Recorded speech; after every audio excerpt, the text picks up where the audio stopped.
Dr. Babete ngidawucela ilinkonyane nje kunelinkonyane lelisele ngale ku president alivete. Ngiyabonga sihlalo esihloniphekile umsa wakho nekomiti ngosiyami ngiyadina emsebenzini lolandzela kwaMasinyane. Nduna siyabonga kusele kwaba kunye kwasesibhedlela eSpeak and it concerned me very much. Kuthi I neonatal death eSpeak ikhule nga 91%. Losho from 11 to 21 compared to the previous year. Now umbuzo wami uthi lokuphakama lokungaka kuyakhathata yini nanihlola konikhanze ukuthi yini lelebange ukuthi kube nekufa nje lokungaka. What are the findings? Bese sengigcina ke sihlalo ngoba ngonyane ngiconza nje ngco ngithi silive siyakholelwa itiko la health kakhulu ngaba siphili ngaba sikho ngaka sonke if this ministry was not doing a wonderful job. Ngicela ke indvuna lehloniphekile sihlalo inike sive siqiniseko sekuthi lokhu sekende nayi iEMSA lese seyiphumile indzaba temthi njengoba ingwenyama ishido akube indzaba lengaphinzi ikhulunywe itawuba vele into lengeke sayikhulumisa ngisho lana kanjalo sihlalo ngisho ngoba pharmaceutical industry is big business. It's very big business. So laba nemafalkiki lamakhulu laba ne interest lenkulu akusila bo pharmacy naba bema chemist sibuka tinkukhu lapho kunetinghabi ngemuva. Ngiko ngithi sinike siqiniseko ukuthi nasikhuluma ngaEMSA asikhulumi about ukuthi silabo nsondonzima kenyalo sibafaka ematinyo sibafaka emandla ukuthi abaqine kulama business abo. Uthine lokhulu sifuna sive sathi ukuthi sitawuthola imithi akuphakanyiswa nje amabhizinisi kakhulu ngisho njalo nje ndvuna ngiyabonga ukuthi ushido ukuthi sowunayo iboard in place nalapho benginembuzo ngithi ndvuna ubosinika isiqiniso ukuthi le board loyibekile iboard letawubukela sive akusile tawubuka ukuthi iya ngakuphi business ngikhuluma nje ngemuntu lobekhona itolo nakuthandi kwayitolo ngoba sitawujabula sisi seyandlula seyindlule kusubscope kanzi ngilaba tawufuqa ukuthi le business ayiqhubeke iye kumzala iye kumalume iye ka Nwele siyashelela iye kabanibani ngiyabekisa ngiyiko ngithi siside endvuna for me lokhu kumcwa kwendlula konke lebengakubuda ukuthi big business lelitiko lifunwa kangaka nje kunemali lemangalisako.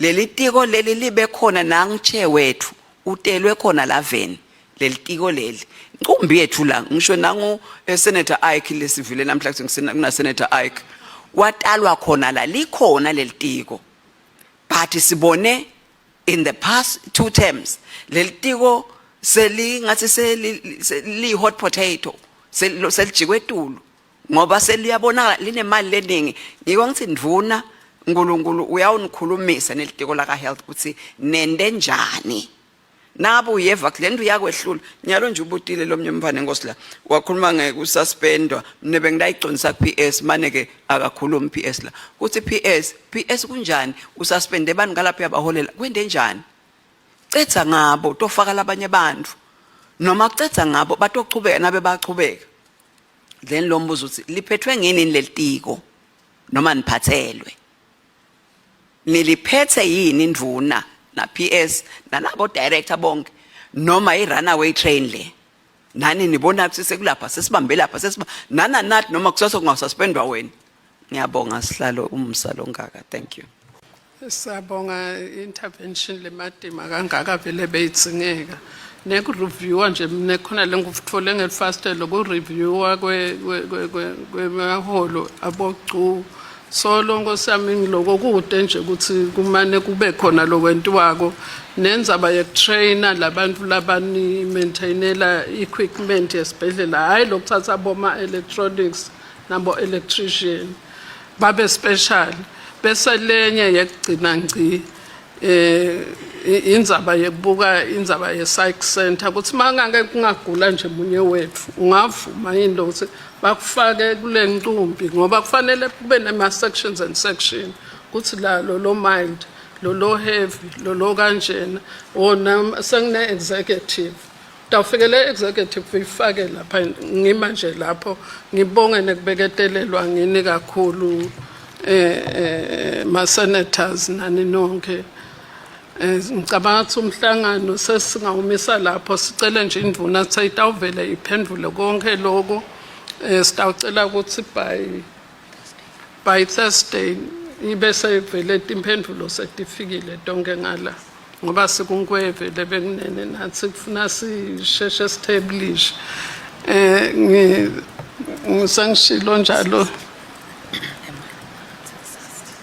okay kuva lokho ngisangidawucela ukuthi si